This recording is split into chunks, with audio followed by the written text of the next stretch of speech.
बिस्मिल्लाहिर्रहमानिर्रहीम। अस्सलाम वालेकुम वरहमतुल्लाहि वबरकात। अल्हम्दुलिल्लाह। आज हम सूरह बकरा की आयत नंबर 50 पढ़ने और समझने जा रहे हैं। दुआ है अल्लाह रब्बुल इज़्ज़त हमें समझ कर अमल की तौफीक अता फरमाए। आमीन या रब्बुल आलमीन। आऊज़ु बिल्लाहि मिनश शैतानिर रजीम। बिस्मिल्लाहिर्रहमानिर्रहीम।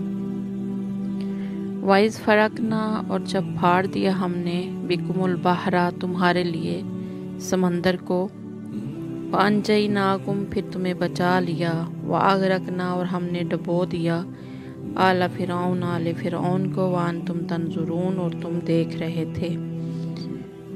वाइज़ फ़रकना बिकुमुल बहरा वअंजयनाकुम वअगरकना आला फ़िरऔन वअंतुम तंजुरून।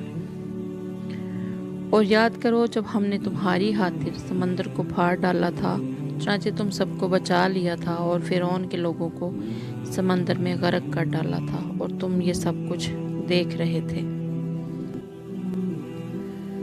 और अल्लाह रब्बुल इज़्ज़त ने बनी इसराइल पर यह एहसान जताया कि एक ख़तरनाक मौका पर उनके लिए समंदर में रास्ता बनाया और बनी इसराइल ने समंदर को पार कर लिया।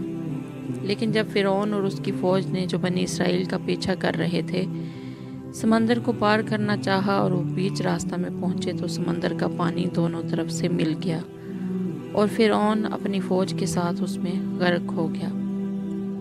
ये वाक़या आशूरा 10 मुहर्रम के दिन पेश आया।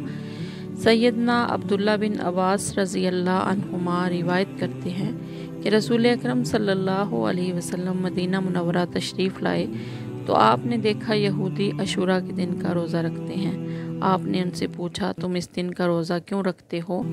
तो उन्होंने जवाब दिया कि ये बड़ी अज़मत वाला दिन है, क्योंकि इस दिन अल्लाह रब्बुल इज़्ज़त ने बनी इसराइल को उनके दुश्मन से निजात दी थी। तो हज़रत मूसा अलैहिस्सलाम ने इस दिन रोज़ा रखा था। आप सल्लल्लाहु अलैहि वसल्लम ने फरमाया, मैं तुम्हारी निस्बत मूसा अलैहिस्सलाम का ज़्यादा हकदार हूँ। मूसा मेरे करीबी भाई हैं। बस रसूल अकरम ने भी उस दिन रोज़ा रखा और सहाबा इकराम को भी रोज़ा रखने का हुक्म दिया। फिर रमज़ान के रोज़े फ़र्ज़ होने पर आशूरा का रोज़ा नफल करार दिया गया और वफ़ात से पहले आप सल्लल्लाहु अलैहि वसल्लम ने फरमाया, अगर आइंदा साल मैं ज़िंदा रहा तो मैं ज़रूर 9 मुहर्रम का रोज़ा रखूँगा, मगर आप इससे पहले वफ़ात पा गए। दुआ है अल्लाह रब्बुल इज़्ज़त हमें समझ कर अमल की तौफीक अता फ़रमाए। आमीन या रब्बुल आलमीन। अस्सलामु अलैकुम वरहमतुल्लाहि वबरकात।